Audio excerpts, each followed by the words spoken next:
ಒಬ್ನೇ ಎಲ್ಲೂ ಹೋಗಬೇಡ. ಹೋಗಿ ಯಾರು ನಂಬಬೇಡ, ನಂಬಿ ರಾಜಿಯಾಗಬೇಡ. ಅದು ಯಾವರ ಬೇಡಲು.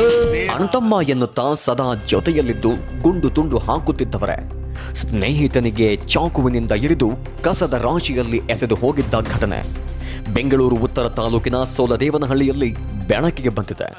ಒಳಗೊಳಗೆ ಸ್ಕೀಮು ಹಾಕ್ತಾರೋ, ಒಂದೇ ತಟ್ಟೆಲ್ ಅನ್ನ ತಿಂದು ಮೂರ್ತ ಇಡ್ತಾರೋ. ಕಂಠಪೂರ್ತಿ ಮದ್ಯ ಕುಡಿಸಿ ರವಿ ಎಂಬ ಯುವಕನಿಗೆ ಚಂದನ್ ಮತ್ತು ನರಸಿಂಹ ಎಂಬುವರು ಚಾಕುವಿನಿಂದ 7-8 ಬಾರಿ ಎರೆದಿದ್ದಾರೆ.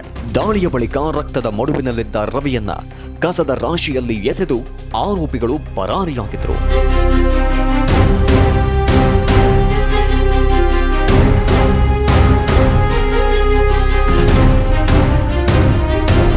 ರಕ್ತದ ಮಡುವಿನಲ್ಲಿ ವಿಲವಿಲನೆ ಒದ್ದಾಡುತ್ತಿದ್ದ ರವಿ ಪ್ರಜ್ಞೆ ತಪ್ಪುವ ಮುನ್ನ ಮತ್ತೋರ್ವ ಸ್ನೇಹಿತನಿಗೆ ಕರೆ ಮಾಡಿ ವಾಟ್ಸಪ್ನಲ್ಲಿ ಲೊಕೇಶನ್ ಕಳಿಸಿದ್ದಾನೆ.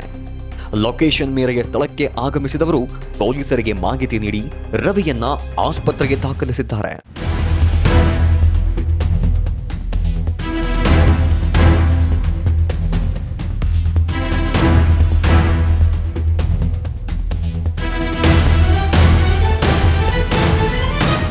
ಸದ್ಯ ರವಿ ಸ್ಥಿತಿ ಗಂಭೀರವಾಗಿದ್ದು ಐಸಿಯುನಲ್ಲಿ ಚಿಕಿತ್ಸೆ ಪಡೆಯುತ್ತಿದ್ದಾನೆ.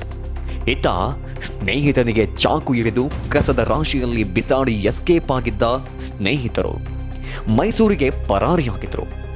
ಪೊಲೀಸರು ಪ್ರಕರಣ ದಾಖಲಿಸಿಕೊಂಡು ಆರೋಪಿಗಳಾದ ಚಂದನ್ ಹಾಗೂ ನರಸಿಂಹ ಎಂಬುವರನ್ನ ಅವರ ಲೊಕೇಶನ್ ಆಧರಿಸಿ ಬಂಧಿಸಿದ್ದಾರೆ.